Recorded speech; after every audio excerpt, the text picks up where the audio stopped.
Rieccoci in diretta, tantissimi messaggi che stanno arrivando al nostro numero 340 3218 379, lasciate messaggi, inviate foto, inviate video, mi raccomando, ma non telefonate perché non risponderemo, lo usiamo soltanto proprio per i messaggi WhatsApp. E allora, qua c'è uno spaccato di quello che accade, l'altra faccia della medaglia. Abbiamo visto strade deserte, aree completamente deserte, eppure anche oggi i soliti anziani 2 volte in un giorno a prendere la mozzarella e se gli dici di stare a casa ti ridono in faccia. Purtroppo succede anche questo, che c'è chi non capisce la pericolosità e sottovaluta purtroppo la pericolosità di questo momento. Tutti dovrebbero usare i guanti usa e getta per fare la spesa, oltre a indossare la mascherina, e buttare via i guanti nei cestini prima di far ritorno a casa e disinfettare tutta la spesa con l'alcol, come ho fatto anch'io oggi. Invece vedo che ancora molte persone sono dentro al supermercato senza mascherine e senza guanti. Se tutti usassero i guanti eviterei di disinfettare tutti gli articoli con l'alcol, visto che, sottolinea questa persona, l'alcol è proprio evaporizzato dagli scaffali da molto tempo. Almeno un merito il Covid-19 ce l'ha, ed è quello di aver mandato in miseria borseggiatori, scippatori e ladri. E insomma, vediamo il bicchiere mezzo pieno, come questo nostro telespettatore. Oggi al supermercato Emisfero di Bassano era pieno di gente, non seguivano le precauzioni della distanza, né mascherine né guanti. Se vogliono contagiare tutti i dipendenti sono sulla buona strada, fate qualcosa, grazie. Purtroppo noi in realtà non è che possiamo fare niente, più di dire, più di ripetere, più di far capire alle persone quanto sia indispensabile lo stare a casa, il proteggersi semplicemente stando nella propria abitazione senza dover per forza uscire. Si esce per necessità, si esce per lavoro, si esce per motivi di salute. Quindi sono pochissimi elementi che si possono rispettare. Grazie mille, grazie. Pochissimi elementi che si possono rispettare in maniera semplice, un po' di pazienza e un po' di rispetto per se stessi e per il prossimo. Abbiamo visto tra l'altro tantissimi elementi, tantissimi gesti di solidarietà. Prima c'era la comunità senegalese che ha donato, abbiamo visto mascherine e quant'altro, ha dato una mano concreta proprio all'azienda ospedaliera. Adesso vediamo invece nel Padovano, a Padova, nello specifico comune di Padova, chi è che si è mobilitato per portare un aiuto. 800.000 euro raccolti in 48 ore fra 577 imprese di Assindustria Veneto Centro, imprenditori di Padova e Treviso. L'associazione si tiene in costante contatto con le direzioni generali dell'azienda ULS 6 di Padova e azienda ULS 2 di Treviso e ha già fatto i primi ordini di acquisto di apparecchi medici e di altri dispositivi sanitari per rafforzare le strutture di terapia intensiva. Apparecchi e dispositivi cominceranno a essere nella disponibilità delle due ULS già dalla prossima settimana.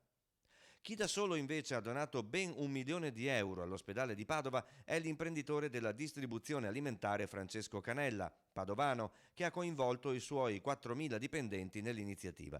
Complimenti. Ma guardate cosa succede da un gesto di amicizia e cortesia come scrivere una lettera. Il sindaco di Padova, Sergio Giordani, lo scorso 4 febbraio aveva inviato una lettera al sindaco di Guangzhou in cui esprimeva vicinanza e solidarietà ai cittadini della grande città cinese alle prese da alcune settimane con l'emergenza causata dal coronavirus. Il sindaco Wen Gui aveva risposto con una toccante lettera auspicando sempre più stretti legami di amicizia e collaborazione tra le due città.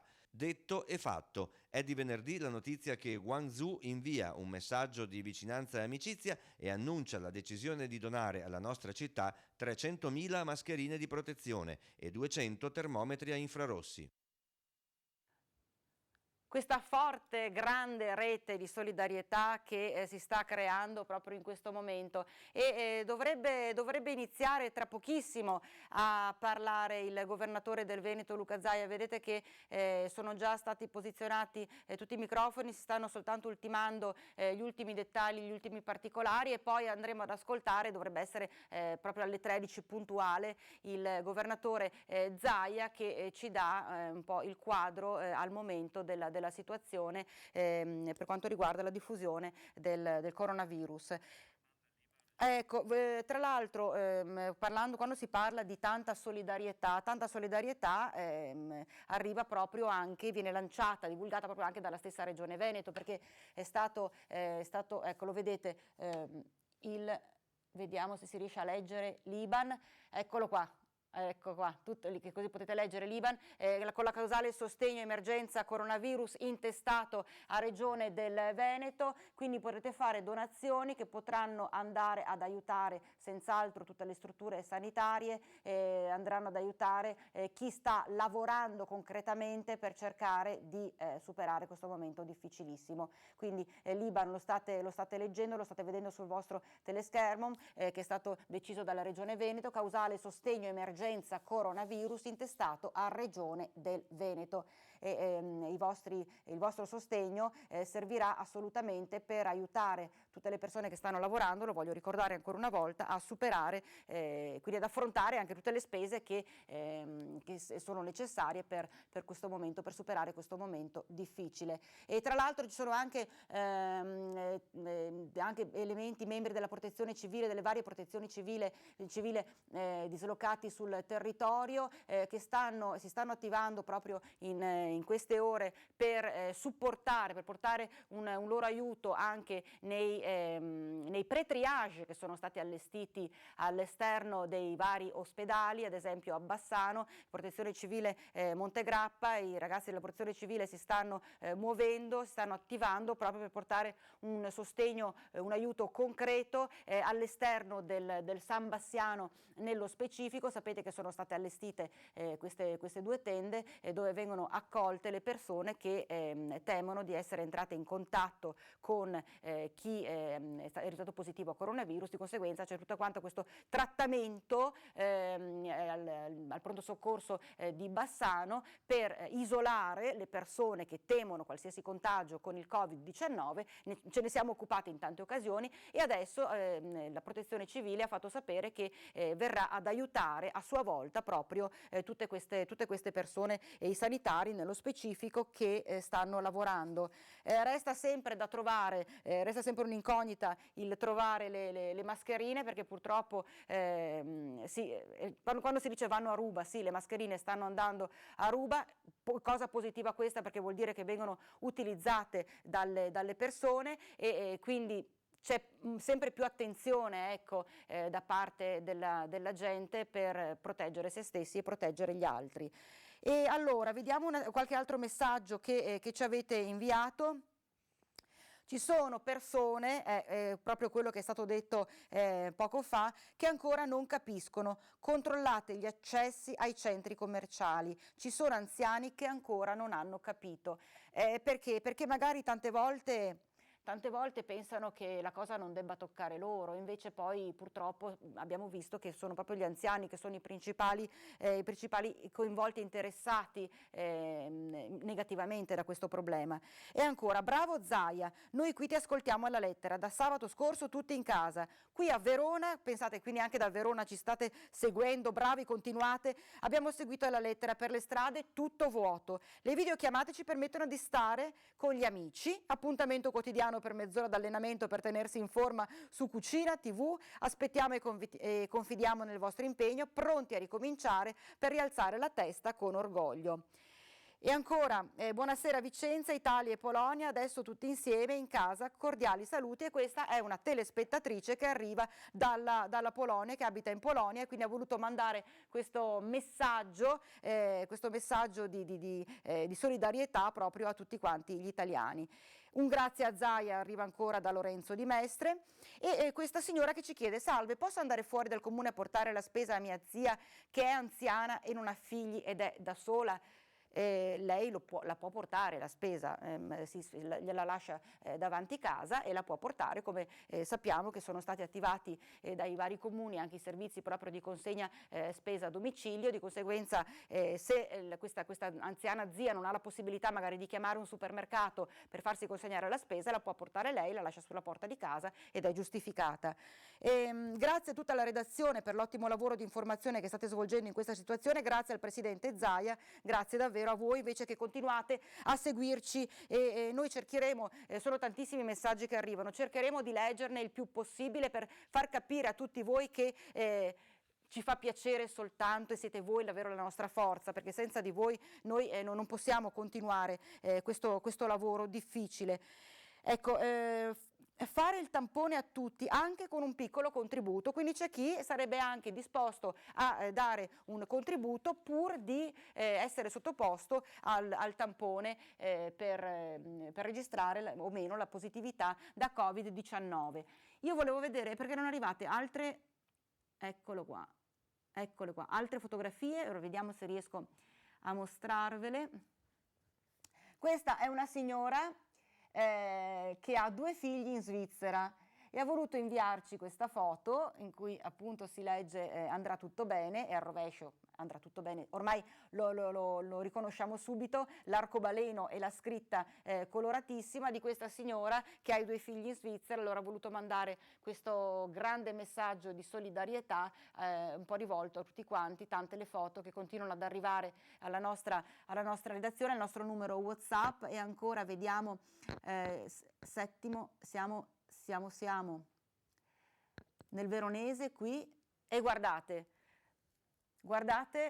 che mega striscione è stato inviato da Settimo Pescantina e guardate, è un po' era stato detto, era stato lanciato il messaggio degli alpini che hanno detto il 17 marzo esponete tutti il tricolore. C'è già gente che ci pensa, perché tra l'altro anche da Padova, dal padovano, era arrivato un forte messaggio a esporre tutto il tricolore per sentire e accentuare ancor più l'unità del nostro paese. Andrà tutto bene. Riccardo e Sara da Verona. Beh, senz'altro, ripeto, sono i sorrisi dei bambini che ci fanno davvero ben sperare, perché loro non si abbattono. Loro tra l'altro sono molto ligi, perché sono certa, ma tra l'altro avendo a che fare magari anche con bambini, chi è mamma o papà e ha i bambini a casa sa benissimo quanto loro siano precisi, ligi e rispettosi delle regole, però la prendono sempre con il sorriso, perché come dire, la vita è bella, ci sono questi intoppi, ma la vita è bella e va avanti lo stesso, e quindi qua, come dicono loro, andrà tutto bene. Vediamo se il Presidente è arrivato. Vediamo assieme se, ecco, no, ancora la sedia è ancora vuota, del Presidente Luca Zaia, che dovrebbe arrivare a breve, tra pochissimo. Era previsto per le 13 il collegamento in diretta con il Presidente Zaia. Parliamo di donazioni, ma parliamo anche di donazioni del sangue. Allora io vorrei chiedere alla regia se può inviarmi il servizio proprio dell'appello che viene lanciato, perché questa è una cosa che è bene far capire, far sentire a più persone possibile. C'è necessità di sangue in questo momento difficile, allora sentiamo l'appello della Fidas. Il coronavirus non può e non deve fermare le donazioni di sangue. L'appello è della Fidas, che si mobilita con videomessaggi invitando a presentarsi ai centri trasfusionali. In questi giorni così difficili vi chiediamo di fare un pensiero alle persone che in ospedale stanno male. Per cui voi amici donatori recatevi a donare. Ne abbiamo bisogno. I centri trasfusionali richiedono donazioni che voi potete fare insieme a noi. Per cui uniamoci tutti insieme e mantenendo le distanze di sicurezza, lavandosi bene le mani e pensando anche agli altri, rechiamoci ai centri trasfusionali e doniamo. Ieri come oggi serve donare il sangue e per chi temesse di infrangere le prescrizioni del decreto nel muoversi senza giusta motivazione, il presidente Fidas è chiaro. La donazione di sangue rientra nei LEA, quindi livelli essenziali di assistenza. Pertanto sono inclusi come situazioni di necessità e sono consentiti gli spostamenti da casa fino al centro di raccolta con una regolare prenotazione. Pertanto telefonate presso la Fidas Vicenza per prenotarvi. Garantite le misure di sicurezza, gli accessi infatti sono rigidi e regolamentati. L'invito è rivolto ai donatori abituali, per chi volesse diventare nuovo donatore invece. Per prenotarsi e per diventare donatori di sangue. Per questi in questo momento non possiamo liberare gli accessi, ma lo saranno nelle prossime settimane. Raccomando a tutti i donatori quindi di prenotarvi nei prossimi giorni e nelle prossime settimane, quando la situazione sarà regolarizzata il sistema sanitario avrà necessità ancora di più di intraprendere le operazioni chirurgiche che in questo momento sono state sospese. Ecco, avete sentito quindi questo grande appello che viene lanciato proprio perché c'è necessità assoluta di sangue, quindi sempre con le dovute cautele. Si telefona, si prende l'appuntamento e tenendo ovviamente, rispettando tutte le direttive che sono state fornite, quindi mantenendo e avendo assoluta garanzia della propria incolumità e di quella degli altri, si può andare a donare sangue, che diventa fondamentale in questo momento particolare, in questo momento difficile. E tra l'altro momento difficile per tante famiglie, per tante aziende, e dai vari comuni come da Bassano del Grappa arriva un sostegno per cercare di essere vicini concretamente a famiglie e aziende. Vediamo.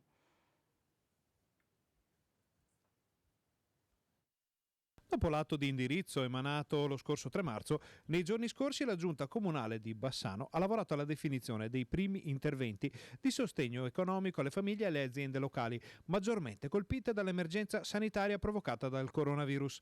Dopo aver analizzato i dati per la quantificazione dei possibili interventi e aver reperito le risorse necessarie, la Giunta Comunale è pronta ora a stanziare un fondo finalizzato principalmente a 3 azioni ben precise.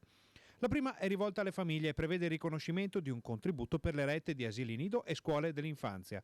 2, invece, gli interventi rivolti alle aziende cittadine costrette a interrompere la loro attività. La sospensione dell'imposta di soggiorno e la proroga dei relativi adempimenti e la riduzione della quota annuale della COSAP dovuta per l'occupazione del suolo pubblico da parte dei banchi del mercato, bar e ristoranti. Anche in questo secondo caso è previsto anche il rinvio del versamento dovuto. La settimana scorsa, come Giunta Comunale, abbiamo deliberato un atto di indirizzo per la definizione dei primi interventi a favore delle famiglie e delle attività economiche a seguito dell'emergenza sanitaria del coronavirus. Analizzati i dati per la quantificazione dei possibili interventi e reperite le risorse, verrà stanziato un apposito fondo principalmente finalizzato alla sospensione dell'imposta di soggiorno e dei relativi adempimenti, alla riduzione del canone annuale della COSAP dovuta per l'occupazione del suolo pubblico da parte dei banchi, dei mercati, dei bar, dei ristoranti, oltre al rinvio del pagamento, al riconoscimento di un contributo in relazione alle rette pagate dalle famiglie per gli asili nido e le scuole di infanzia. Nei prossimi giorni verranno posti in essere tempestivamente gli atti amministrativi necessari per l'attuazione concreta di tali interventi. Bassano c'è anche in questo momento. Quindi insomma i comuni sono sempre più vicini alle famiglie in difficoltà e alle aziende in difficoltà. Tra l'altro è arrivata una nota proprio dai carabinieri di Vicenza che hanno denunciato 13 persone per inosservanza del decreto del Presidente del Consiglio dei Ministri proprio tra ieri sera e stanotte. Nello specifico ad Altavilla Vicentina un 26enne residente a Arcugnano veniva sorpreso a piedi lungo la regionale 11 e giustificava la sua presenza riferendo che stava facendo rientro a casa e arrivava da Vicenza, dove in precedenza si era recato per fare la spesa accompagnato da un conoscente che non riusciva a contattare perché nel frattempo gli si era rotto il telefono. La cosa bella è che la gente si arrampica letteralmente sugli specchi per dare delle spiegazioni alle forze dell'ordine, e quindi addirittura questo 26enne che tornava a casa ma aveva chiamato il cugino che non era raggiungibile al telefono, insomma è stato denunciato, punto e basta. E ancora un 18enne residente a Brogliano ha giustificato la sua presenza riferendo che stava facendo rientro a casa a piedi in assenza dei mezzi pubblici, arrivava dall'abitazione del cugino dove si era recato a fargli visita, e sappiamo benissimo che questo non è consentito. Un ristorante pizzeria trovato aperto con la presenza all'interno della proprietaria che stava preparando alcune pizze che dovevano essere ritirate dai clienti, anche questo sbagliato. Nel comune di Lonigo un trentenne residente proprio a Lonigo è stato controllato attorno all'1:30 di notte, si è giustificato dicendo che stava tornando a casa dopo aver fatto visita alla fidanzata. Purtroppo non è consentito neanche questo.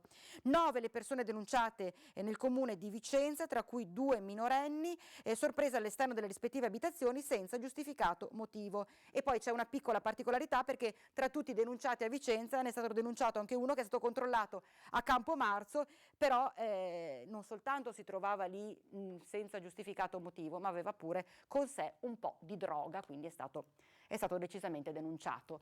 E dovremmo chiedere alla regia se riusciamo a mandare il servizio in cui l'assessora ai servizi sociali di Bassano Mavi Zanatta dà delle importanti indicazioni, dei numeri importanti. Vediamo.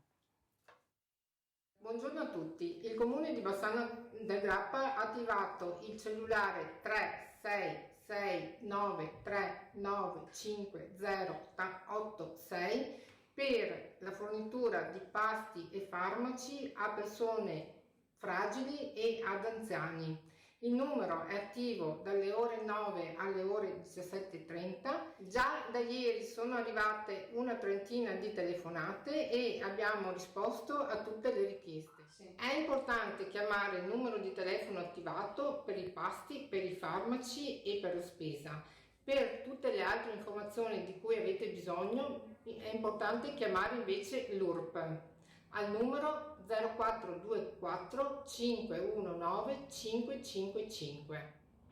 Attenzione, è importante che sappiate che siete voi che dovete chiamare il numero attivo, non verrete mai contattati da qualcuno del comune, quindi bisogna stare attenti ai possibili malintenzionati o alle truffe. Se qualcuno vi chiama, chiamate subito le forze dell'ordine.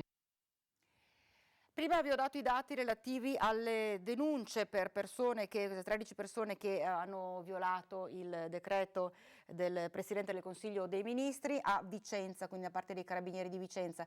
A Padova invece 37 le persone sono state denunciate, più un 38esimo per motivi che non hanno nulla a che vedere con il decreto.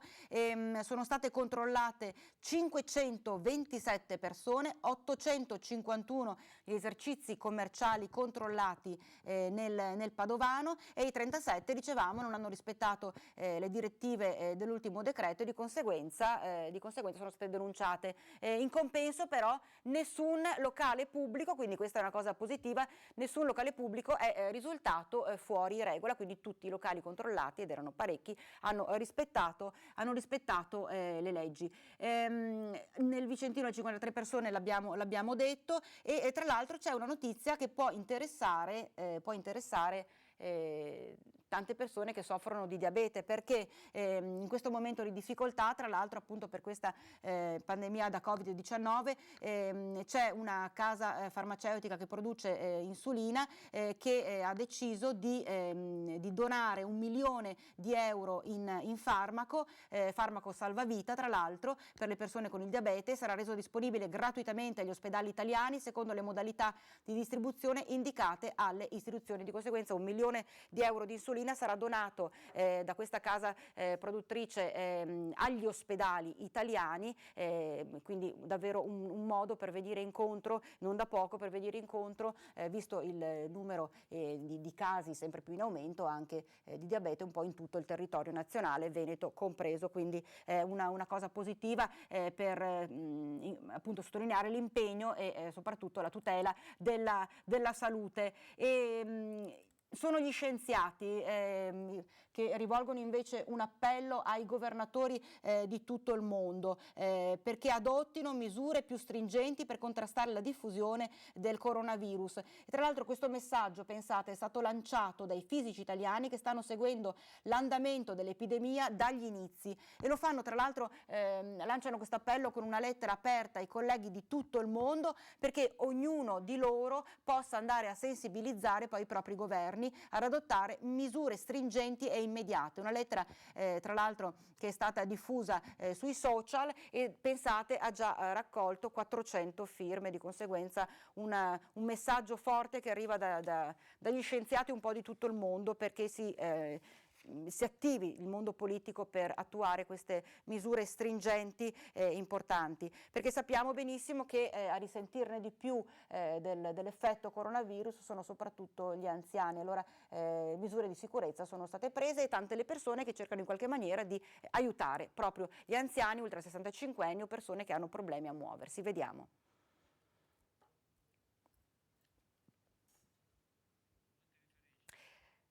A Vicenza, l'aiuto agli anziani di Vicenza.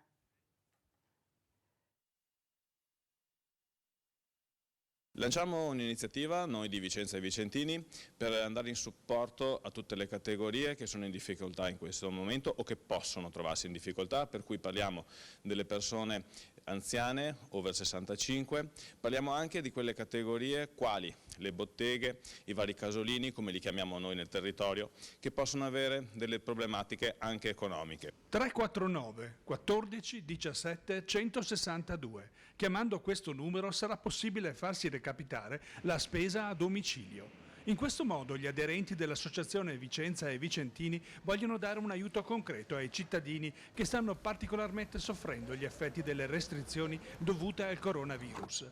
L'associazione si fa intermediaria di due criticità, facendo incontrare due diversi bisogni. Da una parte gli anziani non completamente autosufficienti e gli over 65, anche solo intimoriti a uscire di casa per fare la spesa, e dall'altra le botteghe di vicinato, alle prese con il crollo dei consumi.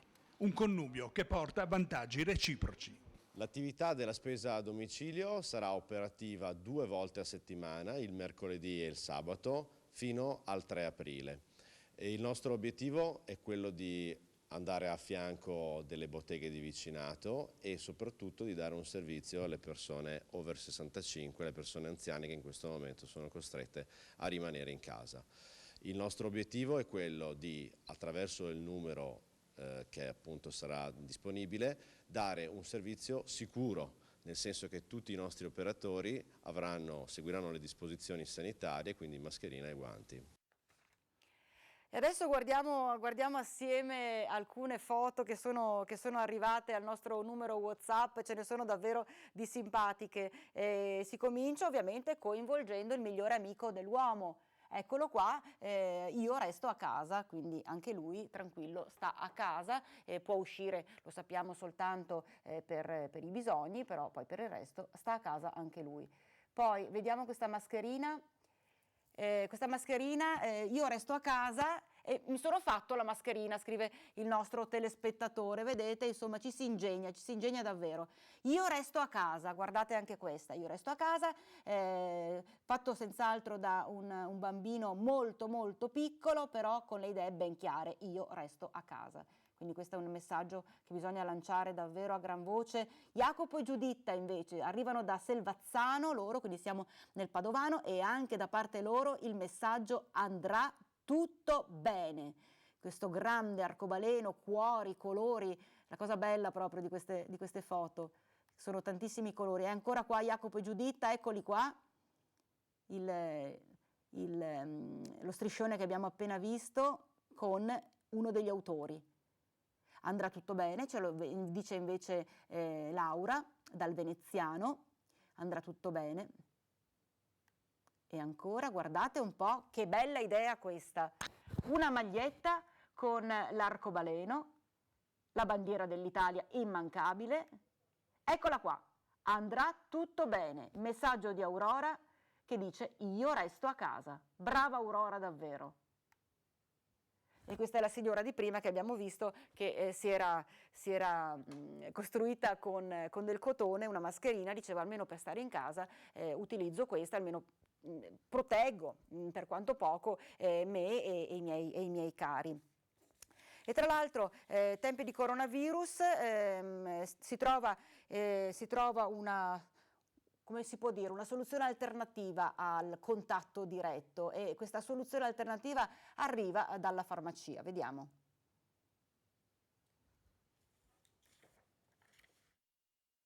Parola d'ordine: mantenere le distanze almeno 1 metro se non di più. È la raccomandazione che viene ripetuta in continuazione, ma come fare quando il tuo lavoro di fatto ti porta ad avere un contatto costante con il pubblico? La domanda se l'è posta la farmacia Pozzi di Viale Scalabrin di Bassano del Grappa e ha trovato anche un modo singolare per venire incontro ai propri clienti e allo stesso tempo rispettare le norme dettate dal decreto del governo. Ed ecco che fuori dalla farmacia sono comparsi 2 banchetti con il necessario di questi tempi di coronavirus, dal gel lavamani agli integratori, all'esterno per i clienti comunque in attesa a debita distanza anche i funghi riscaldanti. E tra l'altro proprio anche a Vicenza l'effetto coronavirus ha portato a stazioni dei treni completamente deserti, autobus lo stesso, una città davvero deserta.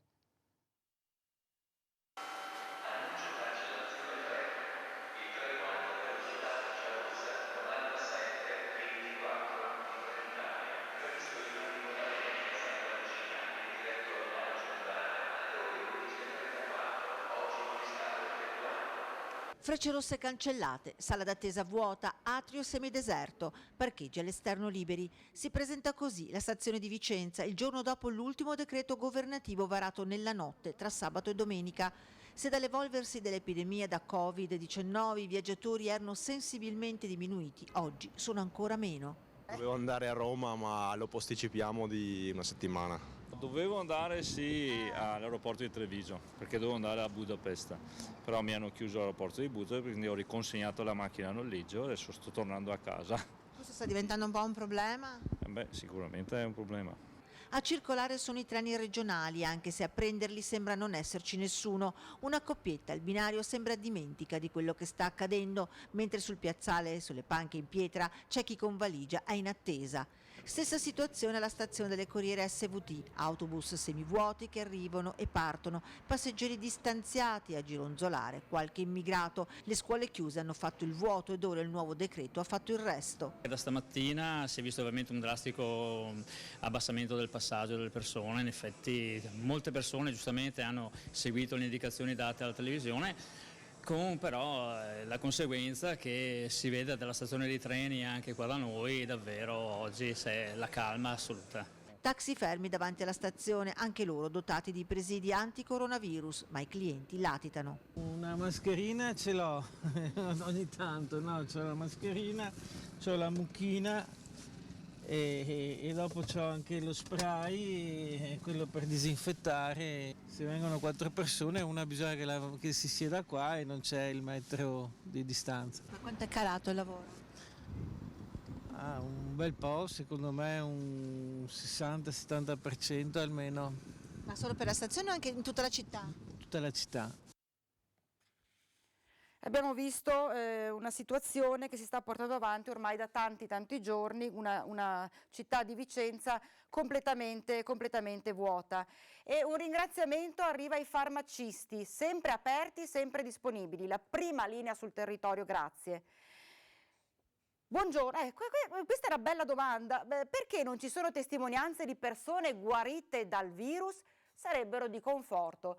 Questa nostra telespettatrice ha proprio ragione, vedremo di riuscire a contattare qualcuno, perché è vero, ha ragione, sarebbero di conforto sentire la parola di chi è riuscito a superare questo contagio, davvero non sarebbe da poco. Quindi proviamo ad attivarci adesso e vediamo se riusciamo a metterci in contatto con qualcuna di queste persone che sono riuscite a guarire dal virus e quindi se accettano insomma di rilasciare una loro testimonianza, sarebbe un grande aiuto per tutti quanti noi. Un grazie al nostro governatore, alla sua squadra, ecco, e soprattutto a tutti i sanitari del Veneto che sono in prima persona davvero al lavoro. Abito nella provincia di Padova, sono una categoria protetta perché soffro di diabete tipo 1 da molti anni, faccio spesso bronchiti, ci vuole un bel po' per farle passare. Mi chiedo se facendo parte delle categorie protette come mai non ci sono indicazioni e disposizioni in merito. Il medico rimanda il datore di lavoro, mi dice se è possibile di lavorare a casa, ma il datore di lavoro mi rimanda al medico. 53 anni, non lavoro a contatto con il pubblico, ma anche se sono in ufficio interno arrivano documenti da tutte le filiali dell'azienda. E di conseguenza questa persona chiede di stare a casa senz'altro insomma, deve provare a sentire assolutamente il medico, mettersi d'accordo col proprio medico curante e dovrà riuscire ad avere un aiuto, almeno ad essere, anche perché è una categoria a rischio, di conseguenza senz'altro se prova a risentire meglio, a spiegare meglio al medico curante la sua situazione, senz'altro riuscirà a venirne fuori. Le donazioni da parte a Padova, abbiamo visto, del gruppo della comunità dei cinesi, e una donazione particolare arriva anche da un altro gruppo particolare. È un gruppo di senegalesi che ha deciso davvero di mettersi in rete e di dare aiuto concreto. Vediamo.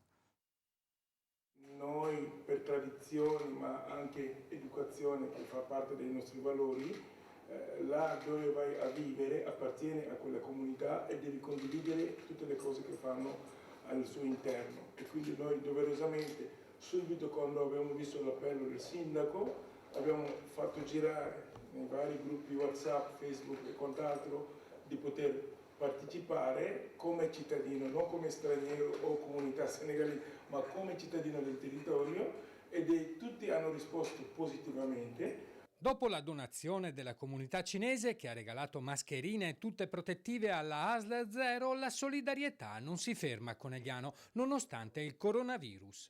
La comunità senegalese, con grande soddisfazione dell'amministrazione comunale, ha deciso di donare alla Protezione Civile 600 euro. Soldi che andranno a sostenere i servizi in aiuto agli anziani che i volontari in tuta gialla e i servizi sociali svolgono tutti i giorni. Sono 80 le consegne a domicilio delle spese alle famiglie, 150 le persone seguite, soprattutto anziani. Servizi importanti che necessitano di spese urgenti. I fondi però scarseggiano, anche se le richieste sono in aumento, specie in questo momento. L'appello ad un aiuto però questa volta non è caduto nel vuoto. E abbiamo portato quello che abbiamo raccolto in questo momento, poi dopo le altre associazioni più grosse verranno in questi giorni a portare i contributi più consistenti che la comunità senegalese ha voluto dedicare, ringraziando di passaggio tutti i sanitari che stanno facendo un lavoro colossale, protezione civile, ma anche l'amministrazione che sta facendo una coordinazione esemplare. Un grande davvero lavoro che si sta facendo in squadra. Sto vedendo un po' di movimento, perché abbiamo anche un altro monitor, sto vedendo un po' di movimento alla sede regionale della Protezione Civile, dove dovrebbe arrivare ormai, eccolo, questione davvero distanti, e quindi lasciamo volete, ragazzi? Buongiorno lasciamo a la tutti. parola al governatore Zaia. E buona domenica. Non è una buona domenica, Filippo?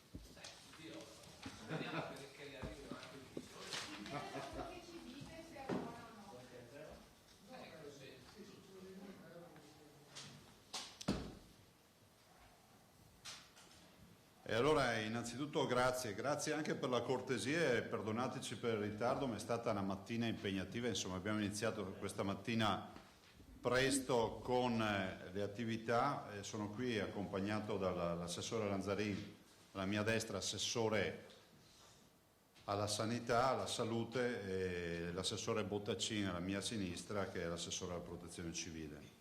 Abbiamo avuto questa mattina la videoconferenza con la Protezione Civile Nazionale, come al solito, come tutte le mattine.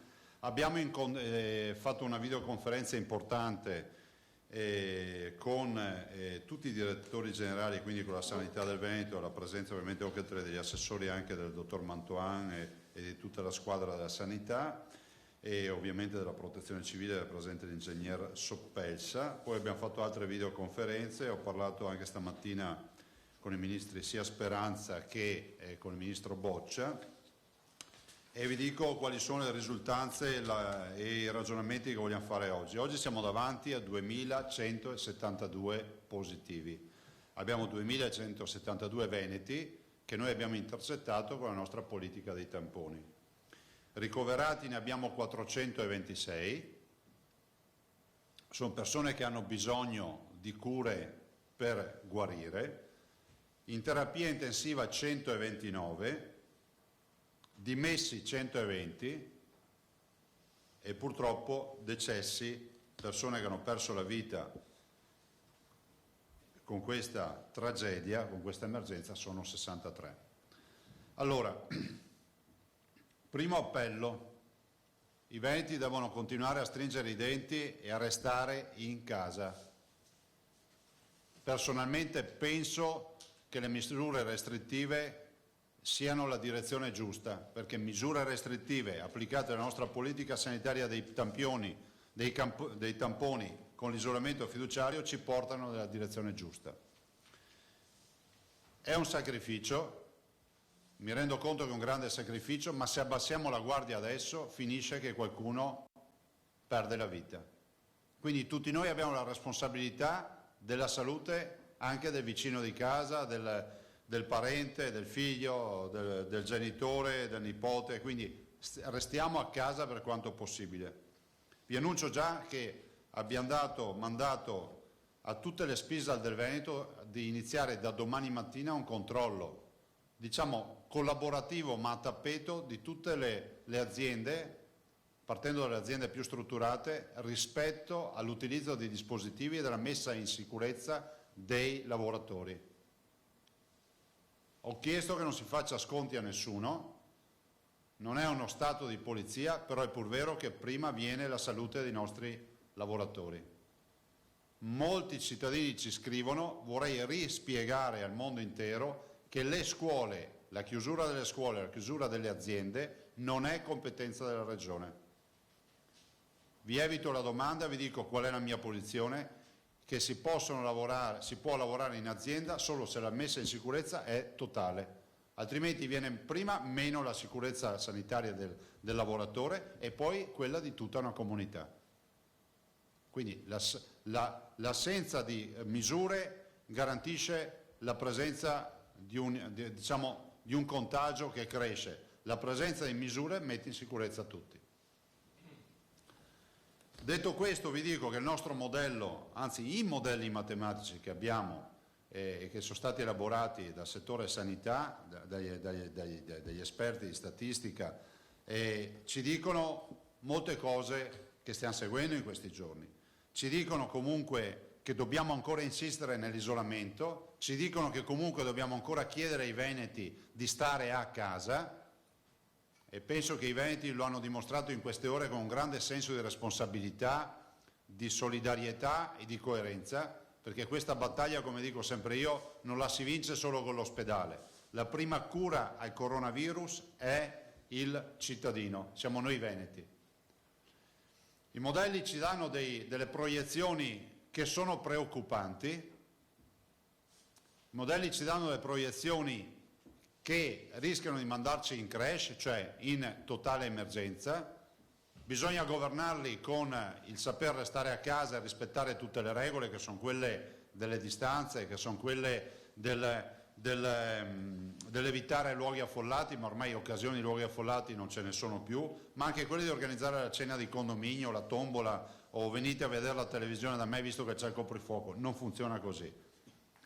Ma sono quelle anche della prudenza, sono anche quelle di misure che abbiamo deciso di adottare questa mattina in unità di crisi, che sono assolutamente misure prudenziali, precauzionali, che si aggiungono a quelle adottate nei giorni scorsi, che sono con la filosofia, lo dicevo oggi ai direttori generali dell'ULSS, che è come quando si fa la valigia per un viaggio. Cos'è che si fa? A prescindere dalle previsioni meteo di quel posto, comunque ci si premura di avere l'abbigliamento per la pioggia, il golfino per il freddo, perché se farà freddo, qualcosa altro perché voglio evitare che se è troppo caldo devo avere... Ecco, noi stiamo preparando la valigia. Non è necessario poi utilizzare tutto quello che abbiamo in valigia, perché se non pioverà mai non tireremo mai fuori l'impermeabile che abbiamo messo in valigia, però dobbiamo averlo. Allora la valigia oggi ci dice che identifichiamo dei centri Covid, cioè dei centri coronavirus in ogni provincia, e sono degli ospedali che diventeranno all'occorrenza totalmente dedicati ai cittadini malati di coronavirus, e sono gli ospedali che avete nella lista, che evito di citarvi, ma posso anche citarvi, e sono un'ala dell'ospedale di Belluno, l'ospedale di Vittorio Veneto e l'ospedale San Camillo per Treviso, l'ospedale di Dolo e l'ospedale Villa Salus di Venezia, quindi Serenissima, l'ospedale di Jesolo per il Veneto orientale, l'ospedale di Trecenta per la Polesana, l'ospedale di Schiavonia per la zona del Padovano, l'ospedale di Sant'Orso per la zona berica e pedemontana e poi l'ospedale di Borgo Roma e di Villafranca. Ovvio è che non è un interruttore on-off, però nel frattempo noi ci stiamo attrezzando. Questi ospedali ci permetteranno di avere 1300 posti letto di terapia di malattie infettive, 212 di pneumologia e semi-intensiva e 206 nuovi posti letto di terapia intensiva. Vi diamo poi un quadro generale di come verranno distribuiti tutti i posti letto, e sono tanti, ne posso avere uno? E sono tanti perché nel piano che abbiamo fatto vi dico solo che abbiamo oltre 800 terapie intensive. Abbiamo... No, ma ce l'ho qua. Abbiamo 800... Ah sì, grazie, sì, ho questo, grazie. Abbiamo esattamente 825 posti di terapia intensiva, 383 di terapia semi-intensiva e 1777 posti di terapia di infettive, per un totale di quasi 3.000 posti aggiuntivi, di 3.000 posti scusate in totale. In più ricordo che abbiamo rimesso in moto le strutture degli ex ospedali con non poca fatica, con altri 740 posti. Insomma, noi ci stiamo preparando al brutto tempo, lo facciamo come al solito da veneti, lo facciamo con prudenza, lo facciamo con visione, perché i veneti sono sempre abituati ad avere, come si dice, avere fieno in cascina, no? Come si dice, avere sempre la tranquillità di avere, e non a caso siamo un popolo di risparmiatori, di avere la tranquillità, di avere certezza del futuro. Lo facciamo con molto senso anche di responsabilità, ci rendiamo conto di aver ridotto, aver dato come indicazione di ridurre le attività ospedaliere, garantiamo, voglio ricordare, l'attività chirurgica per gli oncologici, per tutti i malati gravi.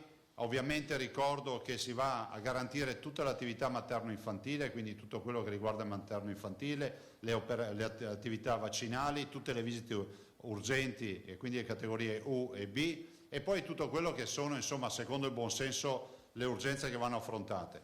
Però dobbiamo prepararci al fatto che se il modello continua a dirci che non sono ancora sufficienti le misure adottate, bisogna prepararci al fatto che dovremo avere una rete di ospedali che dovremo pian piano riempire con malati gravi di coronavirus. Quindi sto parlando di malattie infettive, sto parlando di ovviamente terapie semi-intensive e sto parlando di terapie intensive. È un piano coronavirus, è il piano di emergenza del coronavirus. Guardate, lo abbiamo valutato per 4 giorni, a parte il fatto che questo è un piano che si è costruito giorno dopo giorno con l'inizio dell'emergenza, ma in questi ultimi 4 giorni l'abbiamo valutato, lo abbiamo calibrato in maniera tale da poter garantire anche l'ordinaria amministrazione, per quanto possibile ovviamente l'ordinaria amministrazione.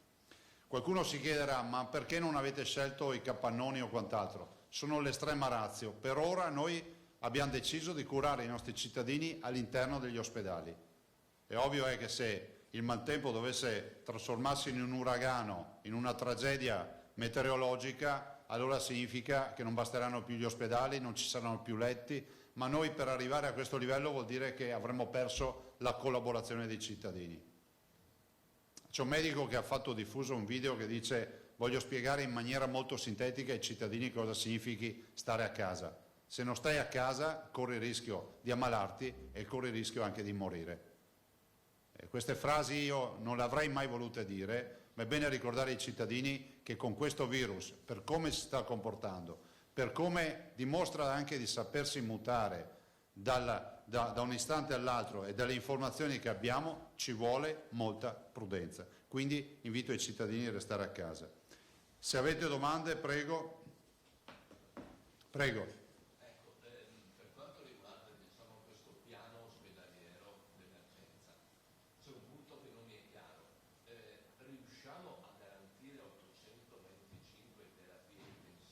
Sì. Considerate, grazie per la domanda Filippo. noi abbiamo prudentemente acquistato, diciamo, in tempi non di guerra già i primi ordini di macchinari, ovviamente in tempi di pace, diciamo. Durante l'emergenza abbiamo cercato e continuato ad acquistare con i limiti dell'emergenza del mondo intero. Anche qui lo vorrei dire per dare anche una spiegazione al tema delle mascherine. Anche questo è bene spiegarlo. Il tema delle mascherine. In questo momento a livello planetario le mascherine letteralmente vengono rubate da una comunità all'altra, rubate fra virgolette, nel senso che sullo stesso lotto arrivano più comunità e ormai si va solo a rialzo, dopo un certo punto ti devi fermare perché non è più neanche sostenibile l'operazione, ammesso e non concesso che arrivino. Vi ricordo che ci sono colleghi governatori che hanno visto arrivare gli scatoloni vuoti, hanno pagato degli scatoloni vuoti. E adesso sembra che nelle ultime ore ci sia più movimento a livello di offerenti, però stiamo parlando di grandi quantità e quindi faccio un appello al governo, stiamo parlando di grandi quantità, stiamo parlando di tonnellate di materiale che dicono di avere in giro per il mondo, ma tutti chiedono il pagamento anticipato. Allora se noi enti pubblici veniamo messi nelle condizioni, e spero che il governo riesca a trovare una soluzione, di inserire in questo decreto la possibilità di avere la misura della lettera di credito, noi possiamo garantire al cinese di turno piuttosto che al turco di turno o al brasiliano di turno che ha certezza di avere i suoi soldi e che ci spedisca la merce. Ma è altrettanto vero che è difficile pagare merci per 6, 7, 8 milioni, queste sono le cifre, e star lì a pregare che ti arrivino gli scatoloni pieni e non vuoti, perché poi gli interlocutori che hai dall'altra parte del mondo spesso sono numeri di telefono, cioè non è che abbiamo siti internet che ci vanno a validare, perché il 90% dei casi sono mediatori, broker, sono commercianti che comunque fanno da intermediari con le aziende che producono. Questa disponibilità di grafica veneta viene presa in Guardate, abbiamo costruito assieme il percorso, anche lì speriamo che nel decreto venga inserita una norma che ci dia modo di interpretare meglio la partita degli elementi di protezione individuale. Questo ci permetterebbe di dare un bel segnale ai veneti, perché noi siamo pronti per un'altra operazione a favore dei veneti, però capite che se non ci autorizzano abbiamo anche questa difficoltà. Io ho un'ultima cosa. Prego. Ieri c'era sembrato di cogliere un cautissimo segnale, non dico positivo, ma insomma, tu avevi detto forse intravedremo un po' di luce flebile nel tunnel. Ma guardate, io sono uno positivo, nel senso che dico sempre che dopo la pioggia viene il sereno, finirà anche sta vicenda, bisogna uscirne con le ossa rotte poco. E ossa rotte per noi significa che abbiamo già 63 persone che hanno perso la vita e a me non sembra che siano poco rotte. Allora, io ieri ho detto una cosa, fra 4 o 5 giorni vi dirò se ha funzionato o no la misura restrittiva e se saremmo stati bravi. I veneti stanno facendo un sacrificio immane, in particolar modo mi rivolgo ai ragazzi che stanno a casa, perché so cosa significhi stare a casa avendo 16, 17 anni, 18 anni, 20 anni. È un grande sacrificio, anche se qualcuno viene da sorridere, perché uno a quell'età pensa di andare a divertirsi ed è naturale e giusto che sia così, per cui veramente chiedo a tutti di restare a casa. Confermato il discorso dell'attesa del quinto tra 24 e 28 marzo. Guardate, potrebbe arrivare anche prima se il sistema non funziona, per cui veramente stiamo a casa. Perché l'alternativa al contenimento è il coprifuoco, lo potete scrivere che ve l'ho detto io, l'alternativa a questo al contenimento, se non ci sarà, è il coprifuoco. Faccio un appello, me lo segnalano molti commercianti, faccio appello al buon cuore dei veneti. Ci sono dei veneti che siccome non sanno che scusa avere per uscire, vanno 5 volte, 6 volte al supermercato, intasando i supermercati e rischiando anche di contagiarsi o di contagiare qualcuno. Quindi cercate di fare la spesa una volta al giorno. Siccome ci sono già 3 negozianti che ce l'hanno segnalato da 3 parti diverse del Veneto, evitiamo di andare con l'alibi del cartone di latte per andare a fare la passeggiata fino al supermercato o farsi il giro in macchina. Bisogna andarci una volta al giorno. Se ci si dimentica di quello che si doveva comprare, si torna il giorno dopo. Prego. Abbiamo un dato sul picco previsto, anche se so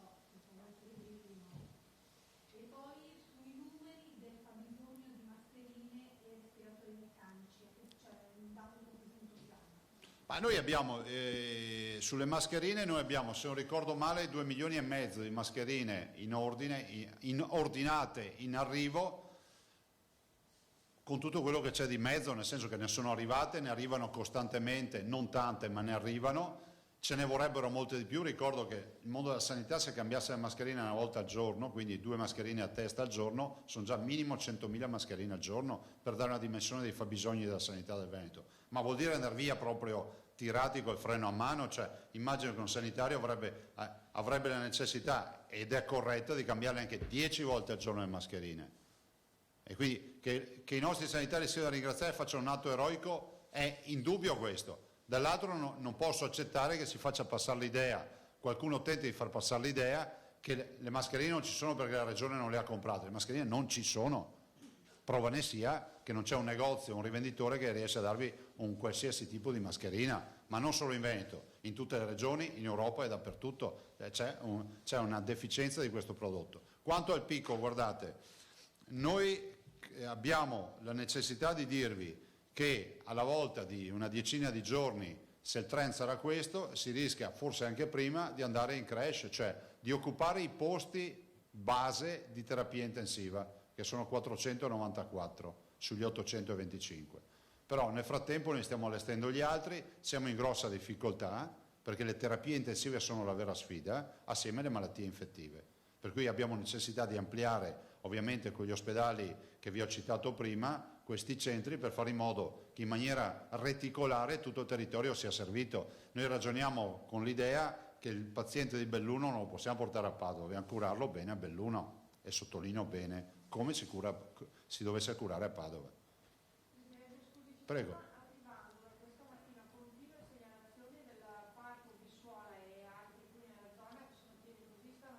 Ma è una vergogna, se è così è una vergogna.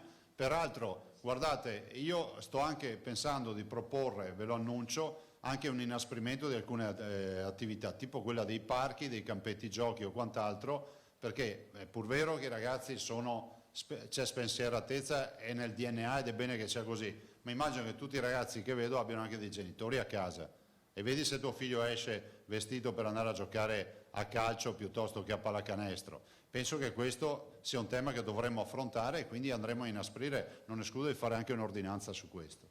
Ecco, sopra un'altra questione, sono anche parecchi gli operatori che lavorano all'interno delle case di riposo che dicono che non hanno... Stiamo provvedendo a quello e non solo, considerate che le mascherine, cioè, se io vi dicessi quante telefonate ho fatto da ieri sera a stamattina alle 5, alle 6, potrei portarvi, anzi alcuni sono anche veneti quelli che ho chiamato, per dirvi che stiamo addirittura pensando, se ce la facessimo, di mettere in piedi un sistema di produzione tutto nostro, di mascherine vere, non quelle...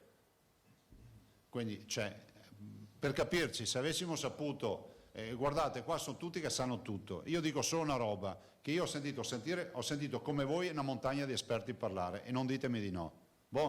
Li avete sentiti gli esperti? Avete mai sentito dire che questa emergenza ha bisogno di 2 robe, mascherine e i respiratori meccanici? Ditemi se l'avete sentito uno. Se venissero da voi qualsiasi cittadino del mondo vi dicesse, voi che siete stati in mezzo alla tragedia del coronavirus, che idea vi siete fatti? Sapete cosa dite? Mascherine e respiratori meccanici. Allora mi chiedo, gli esperti dove sono stati fino adesso? A noi servono mascherine e respiratori meccanici.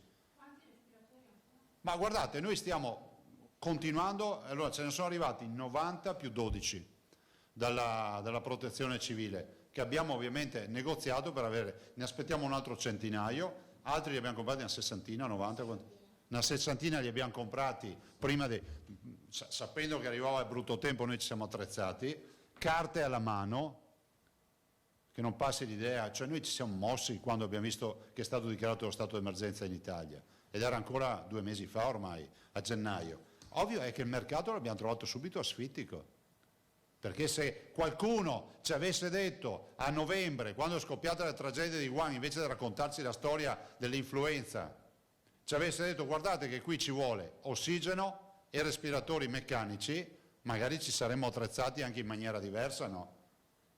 Cioè, questa è una nuova storia. Quando mai avete sentito dire che un paziente di questi in terapia intensiva aspira e ha necessità di 40 volte l'ossigeno di un paziente normale in terapia intensiva. Quante volte avete sentito dire in TV che questi pazienti che aspirano tanto ossigeno fanno congelare gli impianti di distribuzione dell'ossigeno negli ospedali perché passa troppo gas? E io mi domando dove hanno visto queste tragedie, sti scienziati. Comunque andiamo avanti, siccome noi veneti siamo abituati a guardare avanti, adesso diamo la parola a Zennaro, prego.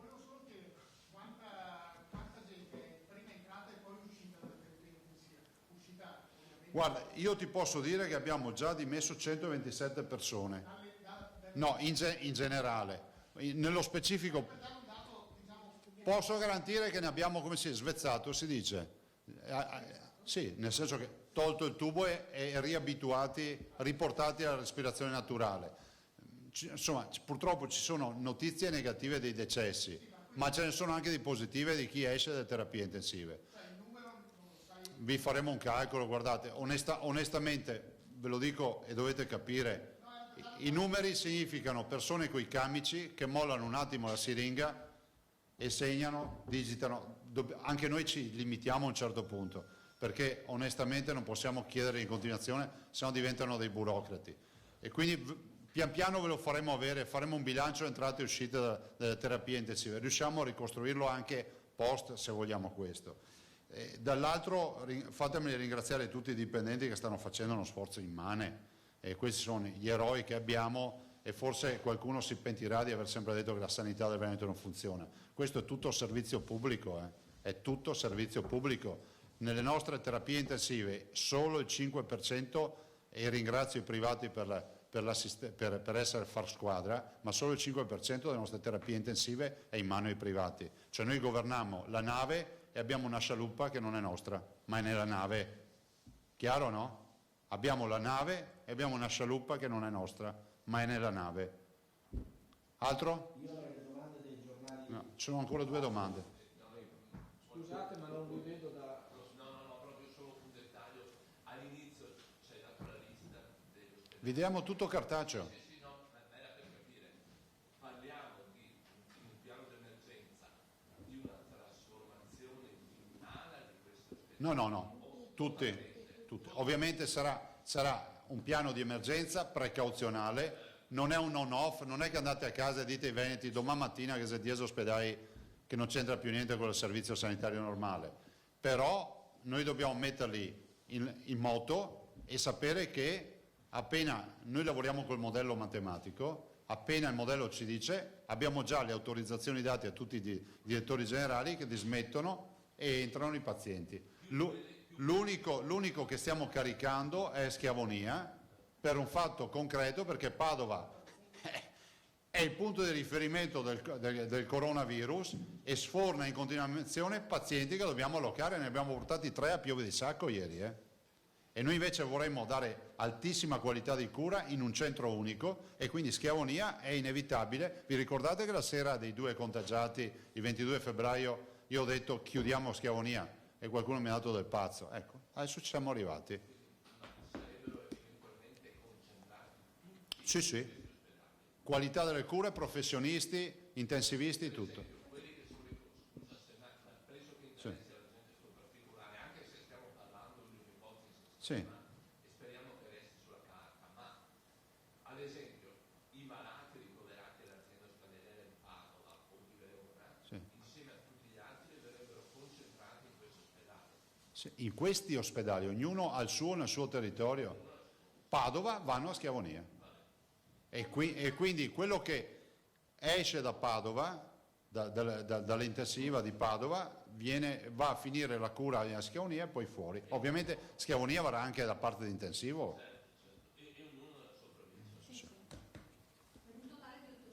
Sì, totali, bene.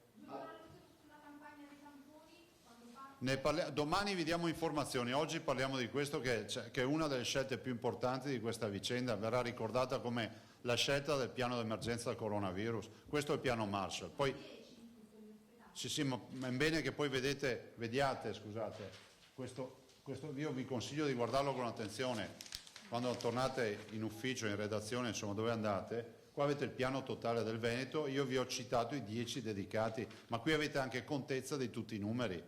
È molto comprensibile il tabellone, vedrete che lo capite velocemente. Prego. Prego. C'è TG2. Prego.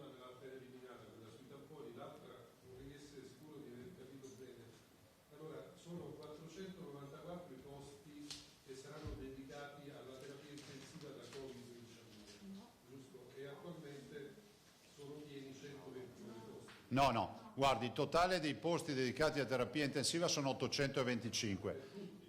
Terapia intensiva, no, terapia intensiva in tutto il Veneto. Di base noi abbiamo già nostri, da sempre, 494 posti. A 8,25 che abbiamo allestito e stiamo allestendo. Quello che vorrei capire sono tutti per malattie infettive o ci sono dentro anche... Ci sono attualmente nei quelli di base, nei 4,24, un 70% ancora di terapie ordinarie, ma avendo compresso l'attività chirurgica dedicata solo agli oncologici e ai gravi, si va ad alleggerire. Consideri che mi sembra aver capito che la Lombardia deve aver già chiuso l'attività chirurgica, perché il tavolo operatorio ti collega al letto di terapia intensiva. E al momento la percentuale di utilizzati? No, volevo solo capire questo. I posti per i malati Covid-19 disponibili oggi, quanti sono? Noi oggi abbiamo 129 persone in terapia intensiva nei 494. Nei 494 non glielo so dire, abbiamo ancora dei posti e stiamo costruendo altri posti. Sì, ma la chiedeva rispetto a quelli presenti oggi. Abbiamo margine di lavoro, ma che fra qualche giorno rischia di non essere più neanche un margine. Per rispetto anche ai colleghi della carta stampata bisogna che io... Vabbè, facciamo domande. Allora, una domanda complessiva che danno tutti, hai già risposto: quando partiranno i tamponi off-road sulla strada? Domani diamo informazioni del piano. Perfetto. È vero, come dice la NAO, chiede la collega Lanzani del Gazzettino, che la Regione non garantisce la sicurezza dei medici?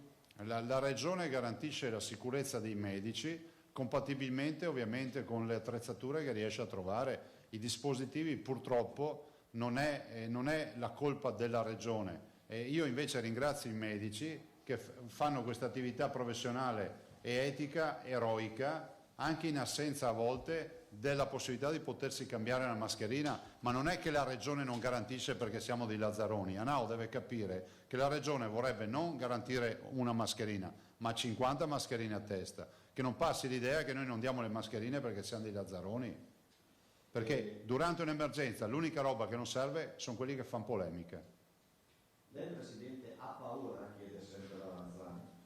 Io ho solo una paura, che è quella di vedere alzarsi il numero dei decessi, perché questa purtroppo emergenza ci porta a una contabilità che è quella dei morti. E siccome io sono qua per garantire, noi siamo qui, tutti, per garantire la salute dei veneti, finché ci siamo noi faremo di tutto per difendere la salute dei veneti, anche adottare misure che spesso ci hanno contestato e oggi vengono invocate, vedo. Nel centro Covid solo coronavirus o saranno... L'ho già detto questo. L'abbiamo già detto. La collega Nicolussi Moro del Corriere del Veneto, ho Covid Hospital ovviamente interamente dedicati, non solo un'ala. Certo. Le aree dedicate come le isolate dal resto dei reparti? Le aree dedicate a cosa? A Covid, come le isolate? No, i Covid sono ospedali Covid, non c'è nessun problema. No, ci sarà semplicemente tipo Belluno che ha un'ala piuttosto che Borgo Roma che ha un'ala che verrà assolutamente dedicata, come accade adesso con le normali malattie infettive, cioè stiamo parlando comunque di una malattia infettiva. La collega Giacomuzzo del giornale di Vicenza dice: a che punto siete con le mascherine made in Veneto? Ma noi siamo a un punto ottimale che potremmo anche già annunciare che ci sarebbe anche la possibilità di avere anche già magazzino. Il problema è uno solo, che stiamo aspettando un'autorizzazione dall'Istituto Superiore della Sanità, che giustamente è chiamato a rispettare delle leggi che ci sono. Oggi spero che nel decreto che si approverà oggi pomeriggio alle 3 ci sia finalmente sta norma che noi abbiamo molto caldeggiato, assieme alla norma che caldeggiamo sulla lettera di credito in maniera tale che si possa pagare senza restare truffati e dopo trovarci fra 5 anni la Corte dei Conti che ci fa la lezione di come bisognava comprare le mascherine e quindi avanti. Tamponi per il personale sanitario è previsto? Assolutamente sì, domani daremo anche spiega di tutto questo. Perfetto, mi pare che abbiamo chiuso. Grazie. Quanti volontari pensate di mandare in giro per fare i tamponi per strada? Lo spiegheremo. Sì. Grazie. Io capisco che c'è la foga di avere informazioni, ma ai veneti interessa capire se mi ammalo cosa succede. Primo, devi non ammalarti stando a casa e quindi evitiamo il contagio. Se ti ammali c'è una macchina che lavora e farà di tutto per salvarti la vita e per riportarti dritto come eri prima. È arrivata l'ultima domanda, Potigliano Antonella Prigioni chiede quale tasso stanno avendo gli ospedali privati nell'emergenza. Ma l'ho detto prima. 5%. Sì, prego. Per quanto riguarda le mascherine, qualora arrivasse questo ok dalla Commissione Veneta, in che modo possono essere distribuite come priorità? Perché i cittadini hanno l'ansia, Scusate, nella modalità del buon senso che tutti quelli che possono darci una mano a distribuire le distribuiscono. Quindi non so, un tot a famiglia in base ai componenti, Un tot che nei supermercati in giro, cioè vi voglio ricordare che le cassette postali del Veneto sono circa 2 milioni e mezzo.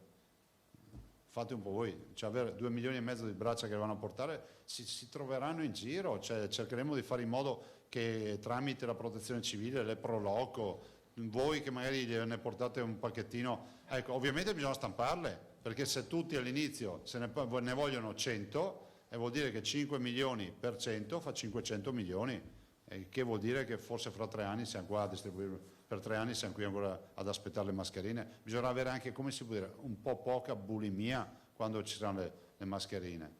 Vi annuncio anche che io ho chiesto un pacchettino da 20, però bisogna prima farle, ragazzi, non create aspettative nei veneti.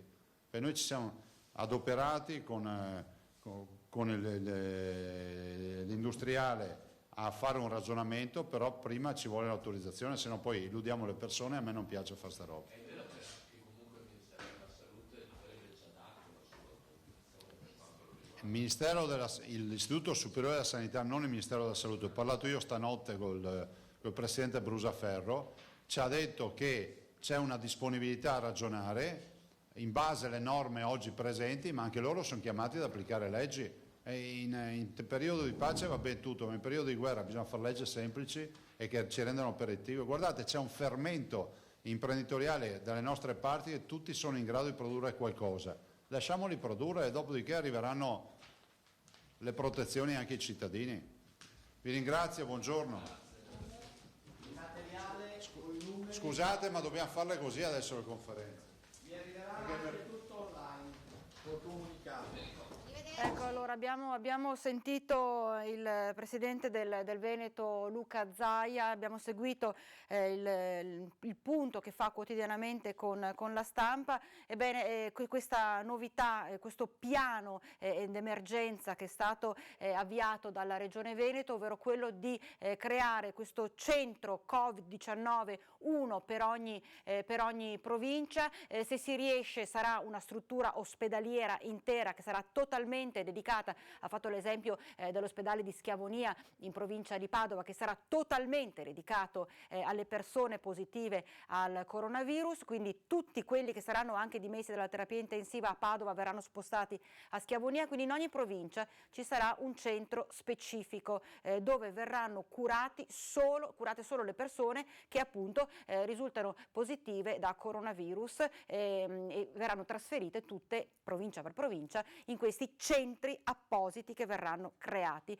così come verranno potenziate anche tutte le varie strutture all'interno degli stessi ospedali. Tra l'altro, dando proprio dei numeri, saranno attrezzati negli ospedali 1300 posti, altri 212 in pneumologia, 206 in terapia intensiva, e a questi vanno ad aggiungersi 700 negli ex ospedali che si stanno riaprendo, quindi anche le ex strutture ospedaliere verranno riaperte riaperte, e quanto ha appena dichiarato il governatore del Veneto Luca Zaia, verranno riaperte proprio per creare questi punti di cura proprio specifica per chi risulta positivo da coronavirus, da Covid-19. Di conseguenza un piano, Zaia ha detto altro che piano Marshall, un piano emergenza assolutamente efficace, che non lascia scampo, tutti concentrati in un unico posto, in un unico punto, per permettere poi anche ovviamente a tutti gli altri malati, a quelli che hanno altre patologie, che si trovano negli altri ospedali, ad essere altrettanto curati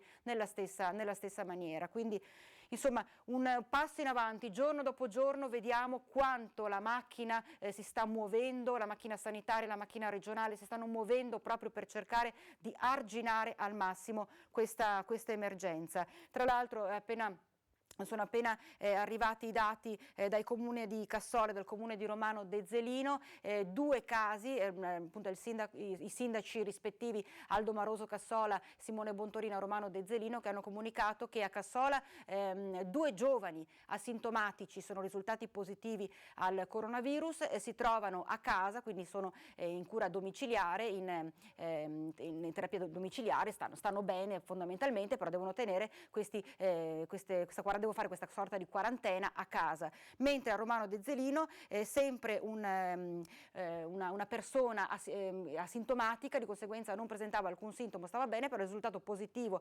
al coronavirus, e anche per lui c'è l'isolamento domiciliare per queste 2 settimane, il tempo appunto perché poi possa tornare a uscire ed evitare qualsiasi contagio con le persone. Poi verrà attivato ovviamente caso per caso anche tutta una serie di procedure per vedere con chi sono stati in contatto e quant'altro. Zaia mi ha ricordato ancora una volta l'importanza appunto delle precauzioni che ognuno di noi deve prendere. Si è parlato anche di mascherine, si è parlato dell'importanza di utilizzare le mascherine, e si è accennato, lo avete sentito poco fa anche voi, chi non l'ha seguito, ecco, si è parlato anche dei tamponi on the road, dei vari tamponi che potrebbero essere fatti proprio anche sulla strada, mettiamola così, per far capire in maniera molto più semplice. Domani però ha detto Zaia che darà tutti i dettagli per quanto riguarda questo progetto di tamponi on the road. Oggi si è focalizzato proprio su questi centri, una decina dovrebbero essere quelli in tutta la regione Veneto, uno di sicuro per provincia, che potrebbero essere strutture ospedaliere o quant'altro, reparti interi che vengono blindati, sigillati, e dove vengono portate solo le persone che sono risultate positive al Covid-19. Insomma, questo virus, questa davvero emergenza coronavirus sta coinvolgendo però anche tantissime persone nel lanciare messaggi di speranza, lanciare messaggi positivi. E allora andiamo a Venezia, perché parte proprio da tutto un mondo di VIP dello spettacolo, dello sport e quant'altro, lanciare e coinvolgere sempre più persone in quello che è diventato un po' l'hashtag io sto a casa, io resto a casa. Ebbene sì, è l'unico modo per riuscire a superare questo momento. Vediamo assieme il servizio. È un periodo difficilissimo, lo è per tutti, siamo tutti chiusi in casa, è difficile vivere da soli, isolati, senza i contatti con i parenti. Non bisogna disperare, bisogna essere ottimisti, bisogna avere molta pazienza. Il direttore della Mostra Internazionale d'Arte Cinematografica di Venezia, Alberto Barbera, in esclusiva per le nostre emittenti, lancia un messaggio di incoraggiamento ai cittadini. Barbera è capofila di molti personaggi come la grande campionessa paraolimpica mondiale Bebe Vio di Mogliano Veneto o il portiere del Genoa Football Club Federico Marchetti, originario di Bassano del Grappa. Barbera ci dà anche una notizia: la preparazione della Mostra del Cinema non si ferma. Sto lavorando, ricevo tantissimi link di film per la selezione del Festival di Venezia, vuol dire che nessuno si ferma, vuol dire che siamo speranzosi, che tutto si risolverà nel giro di qualche settimana. La Mostra del Cinema per fortuna è prevista a settembre, quando il coronavirus sarà, speriamo, soltanto un bruttissimo ricordo, però felicemente risolto. C'è poi il sorriso contagioso carico di valori positivi, di dolcezza ma anche di forza, di Bebbevio a lanciare un'insolita sfida culinaria attraverso il suo profilo di Instagram. Abbiamo ufficialmente capito cosa dobbiamo imparare a fare in questa quarantena. Io sono fortissima in cucina. Non è vero. Sono veramente forte in cucina. Bugia di nuovo. E quindi Sole mi insegnerà a cucinare e oggi faremo la ricetta classica. Chef Sole, ricetta classica, crepe. Insomma, dai, così anche Bebe imparerà a cucinare come si deve, diventerà una cuoca provetta, anche se di vittorie ne ha già avute tantissime, davvero una grande Bebbevio.